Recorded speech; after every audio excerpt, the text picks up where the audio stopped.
Welcome to Testimonies, where people who share similar life experiences and challenges come together to talk about them. Testimonies is brought to you by Native Voice One. I'm your host, Meg Lindholm. Today's program focuses on a problem that got a lot of attention in the upper Midwest in the summer of 2017. That's when a young Indigenous woman went to visit a neighbor in her building and then mysteriously vanished. Her name was Savannah LaFontaine Greywind. She was 8 months pregnant when she disappeared. After an extensive search involving hundreds of people, her body was found in the Red River near Fargo. Fortunately, her baby daughter survived and she's healthy. Savannah's disappearance and death were not unique. Thousands of Indigenous women are listed as missing by the FBI, and the homicide rate for Indigenous women is among the highest across all racial and ethnic categories. But this isn't new news within tribal communities. Rather, it's an ongoing problem that has deep roots, ones that have sprouted a new trail of tears across the United States. My three guests have an intimate connection to the problem of missing and murdered Indigenous women and girls, both through their work and in their personal lives. But first, I want to take a moment to caution you that this discussion may not be one that you want your children to hear. So let's get started by meeting our three guests. Hi, my name is Chalsey Snyder, and I'm an enrolled member of the MHA Nation that's located on the Fort Berthold reservation here in North Dakota. I'm also a mother to an amazing 7-year-old human being who I'm raising to be an empowered, intelligent, Indigenous woman. And I'm also the author of Loren's Law, the first anti-human trafficking law in Indian country in U.S. history. And I just want to say thank you for having us today, and thank you for discussing this actual, real, visceral issue that we face, not just as Native Americans, but as a whole in the United States. Don? Hello, my name is Dr. Donald Warren. I'm a member of the Oglala Lakota tribe from Pine Ridge, South Dakota. I'm a family physician and also have training in public health, and I serve as the chair of the Department of Public Health at North Dakota State University. And at NDSU, we offer the only Master of Public Health program in the nation that has an American Indian focus. So our students can actually get a master's degree in American Indian health. And certainly one of the big public health challenges that we face and that does not get enough attention is missing and murdered Indigenous women. So this is a part of our curriculum to make sure that our students understand the policy issues as well as the public health implications when we have so many of our young women who are missing or murdered. So I agree with Chalsey. Thank you so much for putting some attention on this very important issue. Whitney? My name is Whitney Fear. I'm also a member of the Oglala Lakota Nation, the Pine Ridge Reservation in South Dakota. I'm a mom of twins. I'm a nurse, a graduate student, and I currently work with the homeless community in Fargo, Moorhead metro region, which is comprised of a large number of extremely vulnerable individuals, namely Native American women. All right, so let's take a moment to go over the ground rules for the program. I'm going to say a word or phrase connected to the problem of missing and murdered Indigenous women and girls. You'll each have some time to jot down your thoughts. Then each of you will share what comes to mind from your own knowledge and experience. So, to get started, the first phrase I want you to think about is how each of you personally relate to the problem of missing and murdered Indigenous women and girls. We'll be back to hear what each of you has to say.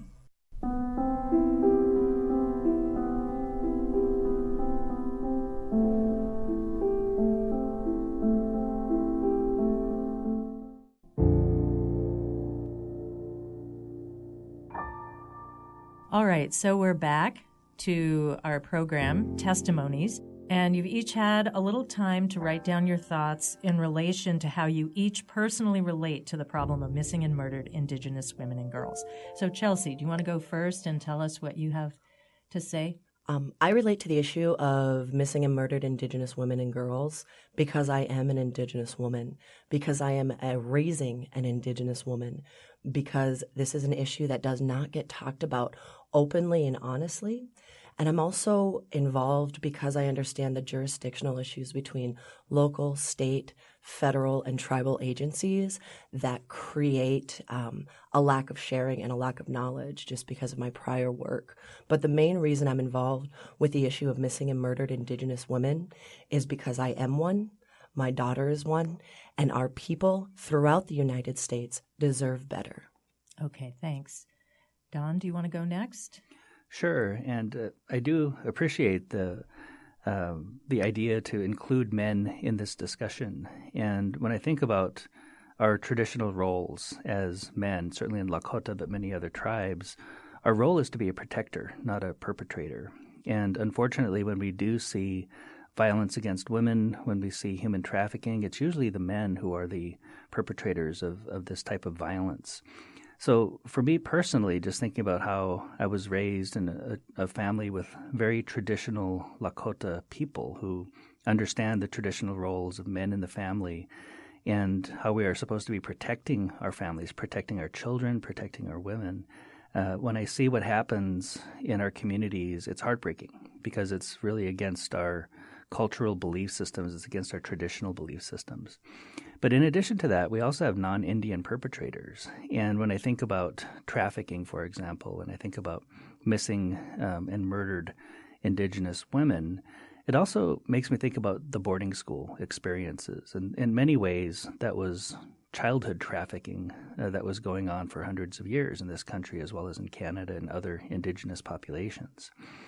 And in these cases, our children, boys and girls, were taken away to boarding schools, in some cases many thousands of miles away, and they were victims of abuse, sexual abuse, physical abuse, emotional abuse, neglect, and many of those children died. And then also personally, my own mother is a boarding school survivor. She's nearly 80 years old, still doesn't like to talk about what happened in boarding schools, and I think she never will. And just to be connected one generation away from that type of experience is a very personal issue for me. But I also have a 7-year-old daughter, and I don't find the current circumstances of bad policy and bad data for this particular issue acceptable. So I also feel a personal role in my work in public health and addressing data and policy to make sure that for the next generation we do a better job than what's happened in previous generations. Whitney? Well, I have the same point of view as Chalsey. I'm a woman and I have a daughter, I have nieces. The collectivism that is the tribal way of thinking is that all women and girls are my relatives. They're life bringers. They're sacred. They're my sisters. They're my mothers, grandmothers.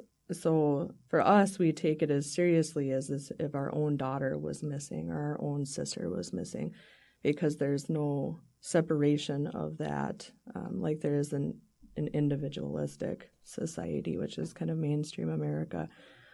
We believe in honoring others, all living things, in order to honor ourselves, which leads to a fulfillment and happiness in our lives, and it's the way to live. I'm a strong believer in teaching those traditional ideas to my own children and making sure they stay alive, making sure my nieces know those things. Because for many years, like with the boarding schools and inability to practice religious ceremonies, things like that, we got told our way of doing things was so bad and was harming us. But getting away from those things is actually what harmed us, I think, and put us at such risk. Because when you practice true, collectivism and honoring each other, there is no room for things like owning other human beings and using other human beings for your own gain. The people who do that, the perpetrators of these crimes, are not honoring themselves because they don't honor or value anything else. Thank you. The next prompt is search for the missing. What comes to mind when you think of the term or the phrase search for the missing? We'll let you jot down your thoughts for a little bit, and we'll come back to hear what you have to say. This is Testimonies. I'm Meg Lindholm.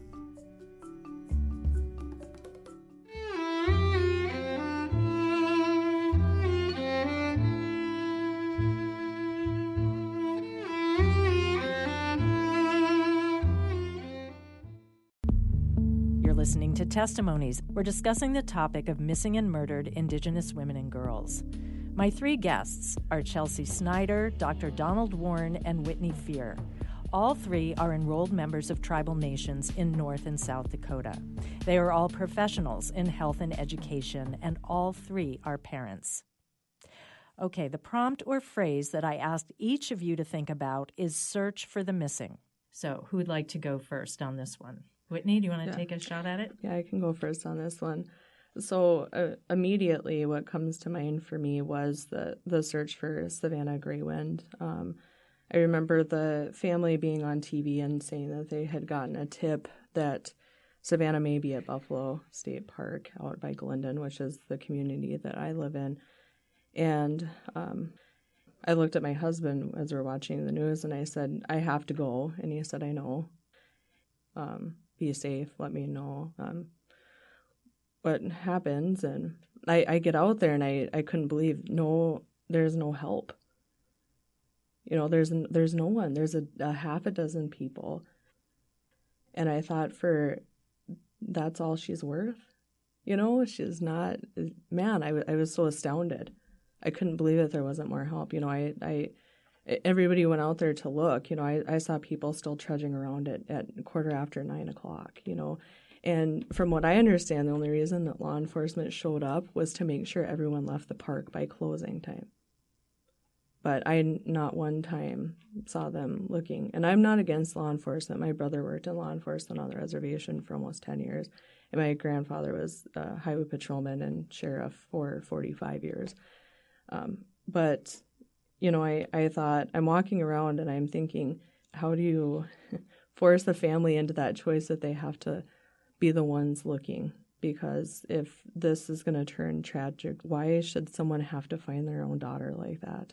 And what if, you know, in those cases where community members, like even with Olivia Lone Bear and Emily Bluebird and on Pine Ridge, what if they were still alive and they needed help? How are you supposed to get them out of these remote areas when the volunteers you have are not trained to do that? I mean, the state, you know, could mount this huge National Guard response for a protest in Western North Dakota, but couldn't, you know, spare a few people to look for a woman who is 7 months pregnant and missing.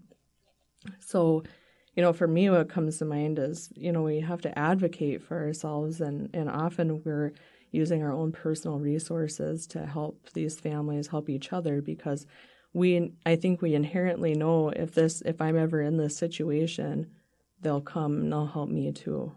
And you hope that that's not going to be the case. But when it just repeats itself and keeps happening, it's hard to imagine that you're not at risk somehow.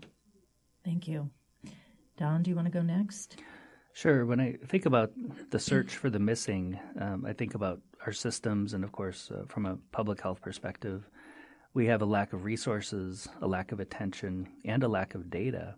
When I think about the resources, quite often the argument we'll hear is that it is not a crime to be missing, but we're not talking about just the person who's missing. They're in danger if we don't know where they are, and there is certainly public health and potential for violent death as a result of being missing. We don't know what the circumstances are.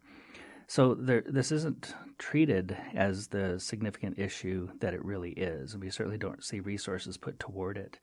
In Canada, they do a little bit better job than we do here in the United States. And, of course, as Indigenous people, we did not draw the line between U.S. and Canada. And being here in North Dakota, we have relatives on both sides of that invisible border. But in Canada, they're at least taking a look at this. They have missing and murdered Aboriginal women national programming. We don't have the same type of federal focus. And when I think about the attention that's not given to this, there's almost a dehumanizing of Indigenous women. I think Indigenous women have always been thought of as a commodity by this government and by the people who live here. And even looking at some of the racism coming out of our own president when he refers to Senator Warren and calling her Pocahontas, you know, she's one of our first missing murdered Indigenous women was Pocahontas. She was only 21 years old when she died. So there's just been a long-standing challenge of getting the resources and attention focused on this. The search for the missing, to me, it's a public health issue, but it's also an issue related to dehumanizing Indigenous peoples. Thank you. Okay, Chalsey? Well, when you say search for the missing, the first thing that pops into my mind and the first thing that I want to talk about is that the only reason that Savannah Greywind is getting the attention and this situation is getting the attention is because of the horrific circumstances of her death. It wasn't the search for her, it was how she died. And that's a big issue. When we talk about searching for our missing and murdered Indigenous women, let's take a look at what's going on with Olivia Lone Bear. I'm glad that this is getting attention and people are becoming involved. But the problem is not in the involvement later, it's in the first 48 hours. We know that in the first 48 hours, if we don't find our missing and murdered or our missing women and our people, anybody, regardless of race, the likelihood of them surviving is almost non-existent. So in those first 48 hours, where is the training for our law enforcement on the reservations? Where is the support from our state law enforcement and our federal law enforcement within those first 48 hours? When we're talking about Olivia, when we're talking about Savannah, what we're talking about are our community members. There are non-Indigenous people that are involved in the search, and there are non-Indigenous people out there that care. But who we need to care and who needs to train and who needs to offer that support and that infrastructure to actually make the impact for these community members who are going out and doing what law enforcement is supposed to do in the first 48 hours, we need those law enforcement officers there. We need people there to help us search for them so we can help them search for our missing women. And let's again go back to Olivia on Fort Berthold. Law enforcement, both tribal, federal, and state, are not working together in the ways that they can to actually find her. The information was not shared. The community itself had to organize searches. We have community members with drones. We have community members on the ground doing searches on a regular basis. Where is our law enforcement, and why is that not the priority? Because our community members aren't funded by the federal government. Our community members aren't funded back home by the Bakken oil money that the state is receiving. So where is that support? We want to be a part of the solution. We are the solution. And we need the federal government, the state government, the local government, and people, regardless of ethnic identity or cultural background, to understand that Native people, whether on the reservation or off the reservation, deserve the same support and attention that every other demographic gets, in the same light, in the same financial funding, and in the same way that we compassionately care as a nation about non-Indigenous people going missing. We need that same care. We need that same passion for our people as well. You're listening to Testimonies. We're discussing the topic of missing and murdered Indigenous women and girls with my three guests, Whitney Fear, Dr. Donald Warren, and Chalsey Snyder. So thank you all. And we'll move on to the next prompt, which is sexual assault. You have a couple of minutes to jot down your thoughts, and we'll be back after a short break.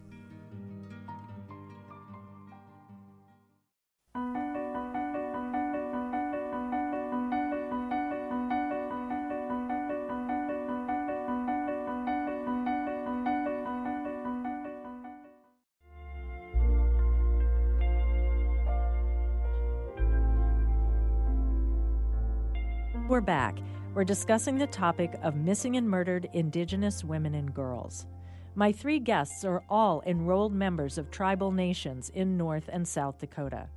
In addition, Whitney Fear is a nurse in Fargo, Dr. Donald Warren chairs NDSU's Public Health Department, and Chalsey Snyder is an educator and an author. All three are parents.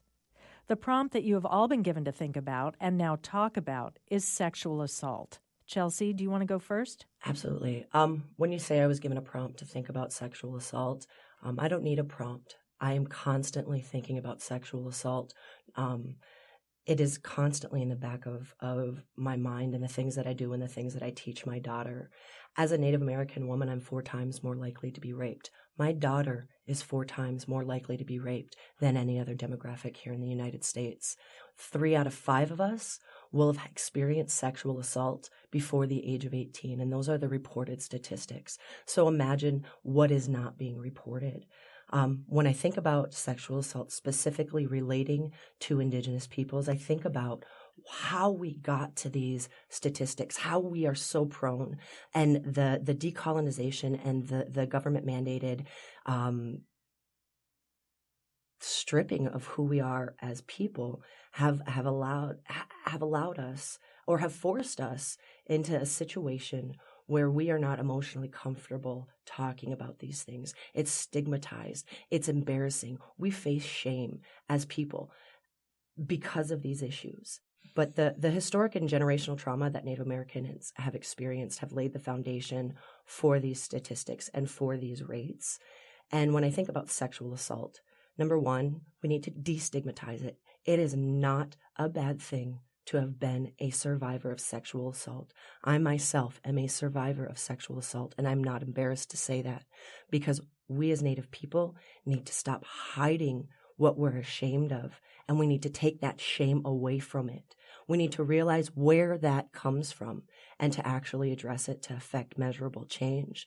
And the communities that surround us, non-Indigenous communities, they need to realize that we do experience the same things. When we talk about Black Lives Matter, all lives matter, Native lives matter. We experience these things at a higher rate than anybody else. But because we are such a small percent of the population, 0.9%, when we used to be 100%, our focus is not on just sexual assault. The main focus of Native American people, and for myself right now, is to ensure our continuing survival. We are just trying to survive. And so I think that the sexual assault portion of it, addressing it and finding solutions to end this, goes way beyond just acknowledging it and just speaking it out loud. Thank you. Donald? When we think about sexual assault in American Indian and other Indigenous populations, it's more than just the one event. There's huge implications for population health. And I've seen the numbers anywhere between 1/3 and 60% of American Indian women will be raped in their lifetime, and that's unacceptable. That's obviously just horrible statistics. And again, those are the reported incidents, so we don't know the full extent of the challenge. And we also know that the majority of perpetrators are non-Indian, and we have to recognize that there's other challenges involved in terms of even jurisdiction. How can we even prosecute the perpetrators? So there's all kinds of significant public health implications and policy implications. So one of the challenges that we faced over the last couple of decades, people might be familiar with SORNA. That's the Sex Offender Reporting and Notification Act, and that's why in the newspaper we'll get notified if there's a sex offender moving into our neighborhood. When that law was written, it was not written with tribes in mind. So actually, sex offenders could move to tribal communities, and there was no notification. So we have to recognize that this is a big issue, even including issues related to tribal sovereignty and how policies are developed and implemented, because that puts our people at risk. If a sex offender can move to a reservation community and not have to notify anyone, that's a problem. So we have seen some improvements in that area, but we still have the vast majority of tribes where we still have no notification when a sex offender moves into the community. So we can see perpetrators committing these terrible acts on a whole new generation, new population of people. The other thing that I think about is how this has an impact on our children as well. And when we're talking about missing and murdered Indigenous women, and when we talk also about sexual assault, we have to recognize it's not just happening to adult women. This is happening to children as well. And one of the things that we see when we have higher rates of sexual abuse against children, for the victims, we see higher rates of suicide, a lot of unresolved trauma and related illnesses, and early death and other types of health challenges. But even for the boys who are assaulted, quite often they become perpetrators themselves because that's what they've learned. So this is a much bigger issue than even looking at the violence against women, this is really a human issue for our entire population, because the perpetrators create more perpetrators as those children get older, and certainly the unresolved trauma related to sexual assault is leading to other health issues, including higher rates of substance abuse, violence, and suicide. Thank you. Whitney? So when I think about sexual assault, I think about just how common it is where I grew up at, among the friends that I had.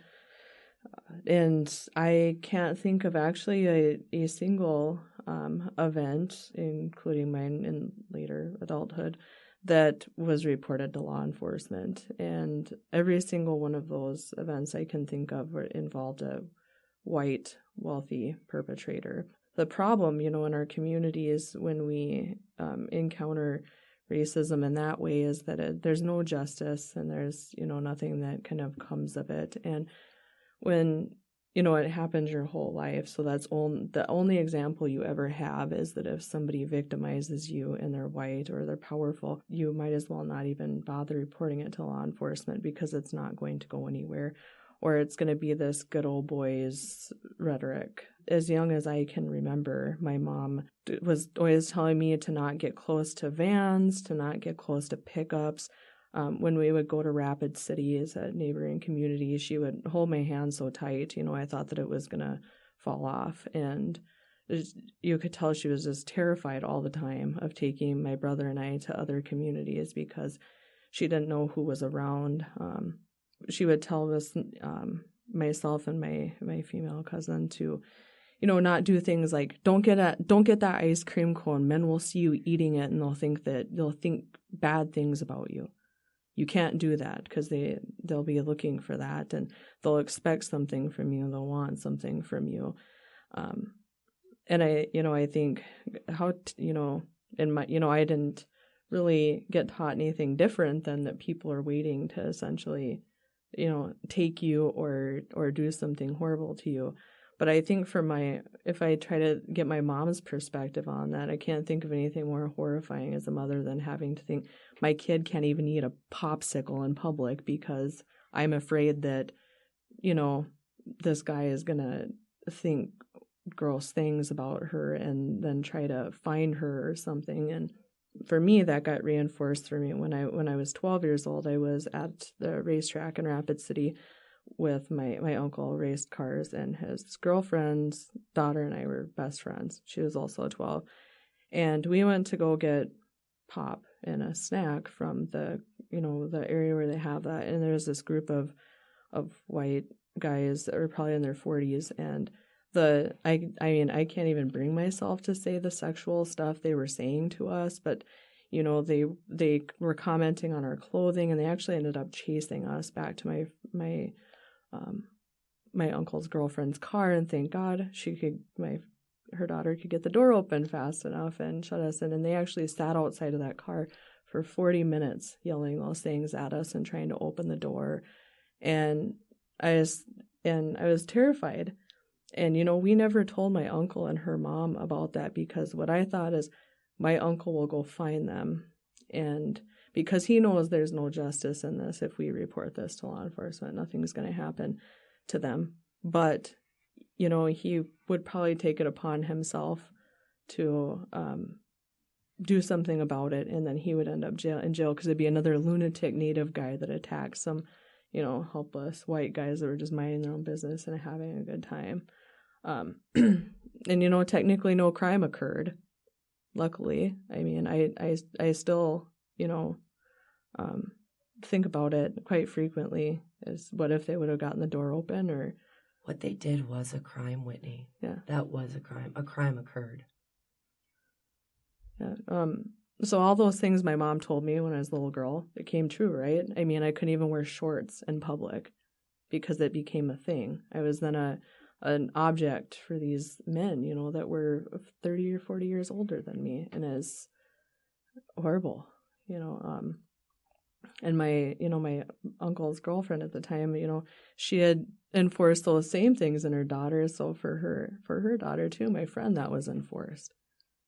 that yes, you do have to worry about everything all the time because it'll happen. It's not when, if it will happen, it would when and what the severity will be.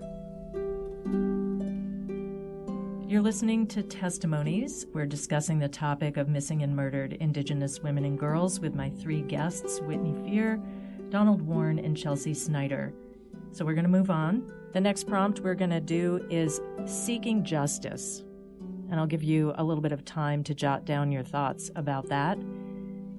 And we'll come back and hear what you have to say.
Okay, we're back. You're listening to Testimonies. We're talking about the topic of missing and murdered Indigenous women and girls with my three guests, Whitney Fear, Donald Warren, and Chalsey Snyder. And the last prompt that I gave you was seeking justice. Chalsey, do you want to tackle that one? When you say seeking justice, what I hear and what I see and what I feel is seeking solutions. In order to have justice, we need to have solutions to the problems that we face as Indigenous people. We look at 52% of the cases that meet the Major Crimes Act, the assault with a deadly weapon, rape, sexual assault, murder, on reservations. 52% of the cases are turned down by the Federal Bureau of Investigation, which has jurisdiction in those situations. So, as I said before, I did author Loren's Law so that there could be jurisdictional resolutions for victims and survivors of human trafficking on Fort Berthold. Because again, 52% of the major crimes where the federal government has jurisdiction over those crimes don't get taken or accepted and turned down. There's not even a court case or an investigation because they choose not to accept those cases. So when we talk about seeking justice, what we need to do are seek solutions, find actual solutions to these problems, and then take action. That is seeking justice, finding ways as individuals. What are you good at? What can you do best? Are you a speaker? Are you a writer? Do you work in public policy? Do you work with the homeless community? What is your passion? And then apply that to finding these solutions. So when we talk about seeking justice, that goes hand in hand with seeking solutions and taking action to make those solutions happen. Thank you, Don.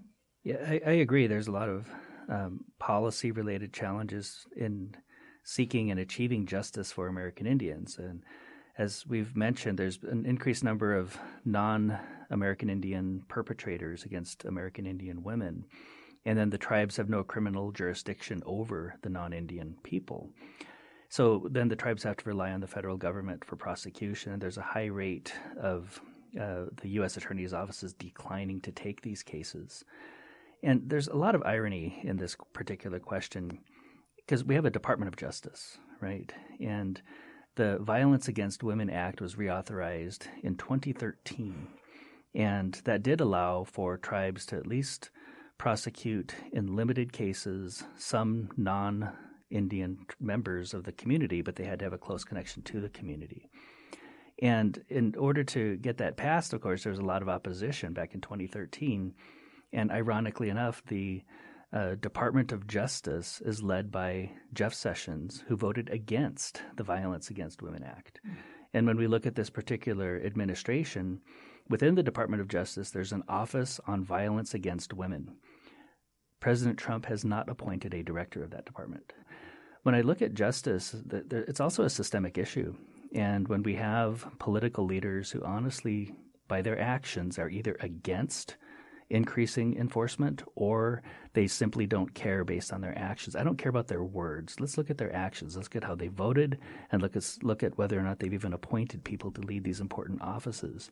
And I think what we see is systemically we are not promoting justice for American Indian women, particularly in this administration and particularly with this Department of Justice.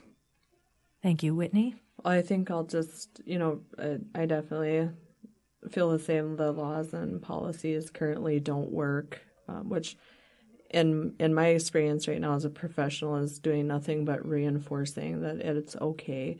In the last year, there was a sting where law enforcement posed as a underage girl looking to exchange sex for money or drugs. And there was an individual who's actually a business owner in Fargo, and his business has not suffered whatsoever even after his arrest. And he was arrested because he continued to offer money to this law enforcement officer posing as an underage girl, even after they said that I'm underage. And that individual got 1 day in jail. That was his sentence, 1 day in jail. I would love to look at the drug cases that have been prosecuted in the last year in North Dakota and see where anyone who's even been caught with, a brick of marijuana has gotten a day in jail. They're probably sitting in Bismarck or in New England prison for that. So what that says to these people who sell human beings is that you will get less punishment for selling a human being than you will for selling drugs. So what is more profitable? Which is less risk to sell and to market? Because it's cheaper too, right? You can only sell a bag of heroin one time. You can sell a 16-year-old girl hundreds of times before she gets pregnant, gets an STD that's lethal, is killed by a John, or manages to get away from you. But you even potentially have a lifetime of profit from this person if you can get them to do what you want them to do through force and not have any repercussions for it.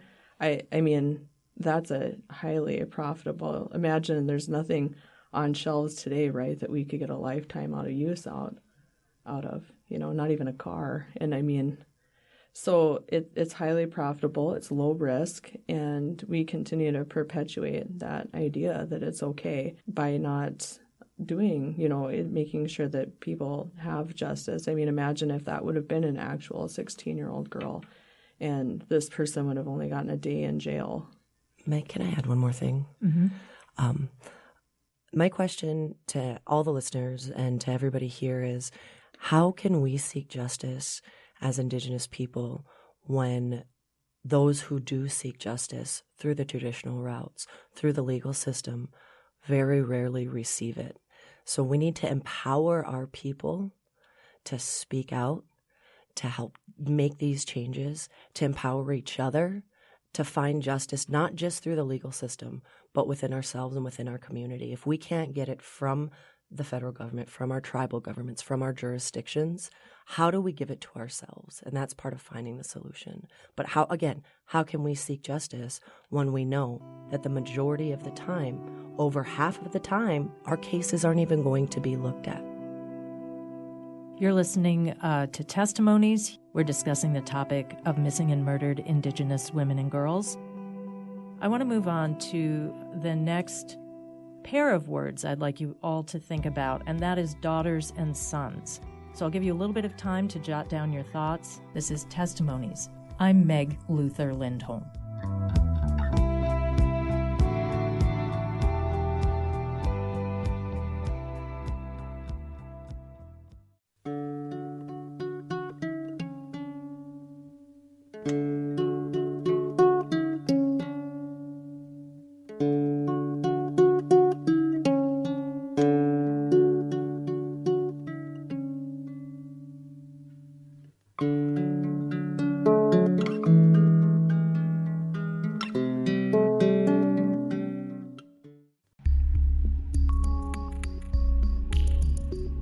back. You're listening to Testimonies. We're discussing the topic of missing and murdered Indigenous women and girls with my three guests, Whitney Fear, Donald Warren, and Chalsey Snyder. The last pair of words I wanted you each to think about is daughters and sons. Chalsey, do you want to take that one first? When you say daughters and sons, the first thing I think about is fear. I am afraid for our children. I am afraid because of the statistical destiny that they have been handed. So when I'm afraid, what I do is how I combat fear is I educate and I prepare. So I'm educating my daughter. I'm educating anybody that I can talk to. Through the after-school programs that I've worked with, I talk with the kids there regardless of cultural identity, both men and women, our young men and women. And I educate them about these actual issues. With my daughter personally, I prepare her every day. Every day we have discussions about sexual assault, about what it means to be an Indigenous woman, about how she can make sure, okay, if you're walking down the street and a car approaches you, which direction should you go if you feel uncomfortable? What should you do if this person says, hey, come here? What should you do in every situation? Constantly preparing her and constantly educating myself, those around me, regardless of cultural identity, about our daughters and our children and their future, because their future is not just for Indigenous people. It is for the entire United States. It is for everybody here. So when you say daughters and sons, number one, I'm afraid. But more importantly, I am dedicated to empowering people to first understand why I'm afraid, why my daughter is afraid, why my nephews and my relatives are afraid, the reasons behind that fear, and then how to accept and prepare for the situations that they are most likely going to have to face and overcome in their life. Okay. Don? I'm glad that the prompt is daughters and sons and not just daughters, because when we think about violence against women, it's not just a women's issue. The vast majority of perpetrators are men. I'm very fortunate to be from a family that's very connected culturally, and we participate in ceremony every year, both on in my side, which is Lakota, but also my wife is Pueblo and Pawnee. And when I look at the traditional belief systems and the ceremonies, there's a lot of similarity in terms of looking at the role of a father. And when my children go to ceremony and see how much sacrifice is put into that, we explain to them why we do this, why there's so much sacrifice and so much effort put into traditional ceremony. That is because we are praying for the health of our people, and that our men do have a role in ensuring that we maintain our strength culturally, but also that we protect our people. So a lot of this occurs through embracing traditional ceremony, and our children get to see it. It's not just words. They get to experience it. When we go back home to Pine Ridge and participate in the traditional ceremonies, they're learning why we are doing it. It's not just a process. There's meaning behind it. And I think that's one strength that we can leverage. It's a part of our resiliency as Indigenous peoples, is that our culture is powerful. Our culture is strong, and our culture is about equity and ensuring that everyone can live in a good way. And that's, for me and for my family, that's really a big part of the solution, is to ensure that we have that cultural connectedness and really understand the role of men as protectors. Thank you. Whitney? So I think the same as Chalsey, I have nieces, and I think of them as daughters, and that's my role as well as their auntie, is to be that kind of second mom or, an additional mother and help to teach them. But for my own kids, I have twins. They're 4.5, and they couldn't be more different in appearance, and that worries me often because statistically the more vulnerable out of the two is my daughter, and she is the one that looks Native. So my daughter has darker skin, she has dark hair, and looks like she's straight out of Pine Ridge. And my son is really light-skinned and has blonde hair and, looks like a typical little Minnesota boy. So when I talk to my kids, I do use traditional values, and I think for my daughter is a very headstrong individual. We talk about, she, actually thinking about Elizabeth Warren earlier, she actually has a dress that says she persisted quote on it. And because I talked to her about that, what if some boys told you couldn't talk and they didn't want you to talk anymore? And she said, well, I would just keep talking. I had something to say. And I said, well, that's good. I mean, if you have something to say and you are not being rude or you're not hurting anybody's feelings, then you should say it. I try to reinforce in her knowing her worth beyond her appearance. She's such a cute little girl, but I want her to know, too, she's smart, she's capable, she has pretty big goals for a 4.5-year-old. And then my son, teaching him that masculinity doesn't mean compromising emotional expression, that it's okay to cry, it's okay to be upset about things. You're not demasculinating yourself by doing things that you like. He loves to have his toenails painted whenever my daughter has her toenails painted by their daycare provider. And I'm not going to tell him he can't do it. I don't think it's going to make him less of a boy or man to have painted toenails. It's something he likes. It's a fun thing for him to do with someone who's his caregiver and his sister both. So I think just reinforcing, that he doesn't have to be a certain way to be a man. When we go, we're a big outdoor family, and when we go places, he helped me gather some traditional medicines this summer, and he and I were talking a lot about being gentle and not pulling things out of the earth with force, and only taking what you need and giving thanks for the things that you take.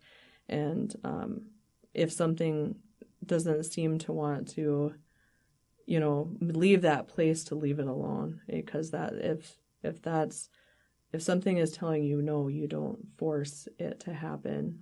So kind of starting a conversation too about consent, that you don't have to give someone a hug if you don't want to, they don't have to give you one either. And it's not necessarily that they're trying to be mean to you or hurt your feelings. If they don't feel like giving you a hug, that's okay. And, there's other ways to express how you feel about somebody. You can just tell them, if somebody doesn't want to give you a hug, you can just tell them, I like you and I like that you're my friend. And say that instead, and that says the same thing you want to say with a hug. So, but I do feel like my son is going, even though my daughter is statistically the most vulnerable, my son is going to be in an environment where the other kids that look like him, the other boys that look like him, are going to be taught that, painting your toenails is a girl thing, crying is a girl thing, having those moments of gentleness with things that are, small but mean, a lot, are not to be valued, that he's going to have to try to sort out that. And I think that's really hard for boys. It's hard to, not feel like you're fitting the mold of a man in today's society, particularly for our Indigenous men, because how traditionally, how our men behave is a stark difference than how mainstream men in America behave. Okay, well, thank you, Whitney, for giving us the last word on what I'm pretty sure will not be the end of this conversation, but it's a conversation I'm really glad we had here today. This wasn't an easy discussion to have, so I want to thank my three guests, Chalsey Snyder, Dr. Donald Warren, and Whitney Fear, for having the conversation. And I wish you all the very best as you continue tackling this very vexing problem. So that's it for today's show. My thanks to program engineer and editor Eric Dethridge and radio director Bill Thomas. Today's program was funded in part with a grant from the North Dakota Humanities Council. I'm Meg Lindholm.